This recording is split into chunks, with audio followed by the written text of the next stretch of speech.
Hello and welcome to Market Vibes by CA Connect. Today we will look at the global economic update for the month of July 2025. Let's first look at the interest rates. At the July 30th FOMC meeting, the US Federal Reserve held rates at 4.25 to 4.5%. But the real intrigue came from inside the Fed. Governors Michelle Bowman and Christopher Waller both argued for a rate cut now, pointing to softer labor markets and inflation that's already near the Fed's comfort zone.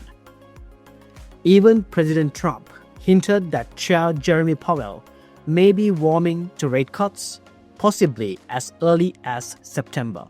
Across the Atlantic, the European Central Bank also stayed put, keeping its main refinancing rate at 2.15%. With inflation right at 2%, they can afford some patience. In Japan, the Bank of Japan paused to holding its policy rate at 0.5%. But with inflation still above 3% and wages rising, they've left the door open for future hikes. And in China, the one-year loan prime rate remains at 3% because stability comes first as the property sector still weighs on growth. What are the key takeaways? The tightening cycle is done. And in some economies, the countdown to rate cuts has already begun. Let's move on to inflation. These rate decisions are all about inflation.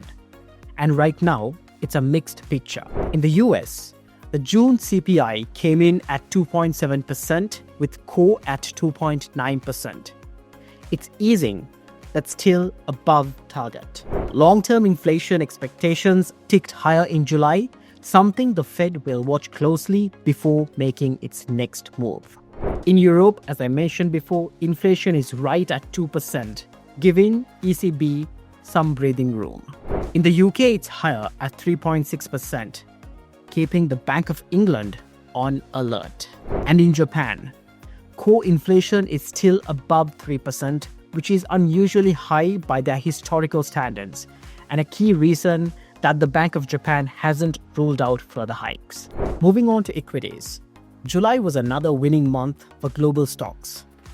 In the US, the S&P 500 gained over 2%, its third straight monthly rise, and set all-time highs, powered by upbeat in earnings and massive AI investment plans. Europe's Stoxx 600 added around 1%, while Japan's Topix surged over 3%, boosted by trade optimism with the US late in the month.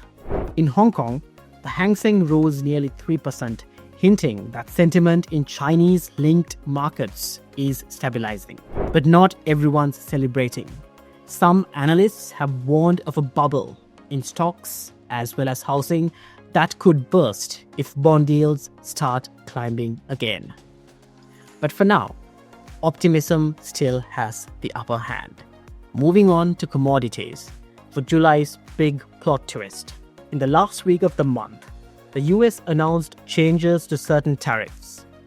For Japan, it meant reduced duties on auto exports, a win for its car industry, and a lift for its stock market. But for copper, it was brutal. For months, traders had been profiting from a price gap between US COMEX copper and London copper. The tariff shift erased that gap almost overnight. And the result? A 22% plunge in COMEX copper prices in just one day. One of the steepest drops on record. Oil stayed calm. Brent crude oil was around $71 a barrel, and the US Energy Information Administration expects prices to average below $70 in 2025, keeping inflation pressures in check. Finally, moving on to China. China's economy is still under pressure. Producer prices have now fallen for 33 straight months, and youth unemployment is around 14.5%. Policymakers are hinting at cutting capacity in overbuilt sectors like EVs, solar, and steel, but structural issues and local politics make quick fixes unlikely. Growth forecasts for Q3 2025 are around 4.6%, with further slowing expected into 2026. As we head into August, a few key questions. Will the Fed actually cut rates in September? Can China shift from industrial stimulus to boosting consumer demand? And can equities keep stretching higher without a pullback, especially if bond yields rise? So overall, July gave us a pause in interest rates, a rally in equities, a shock in copper, and a stubborn inflation in parts of the world. Thanks for joining me on Market Vibes. Stay tuned with CA Connect for more market updates to come.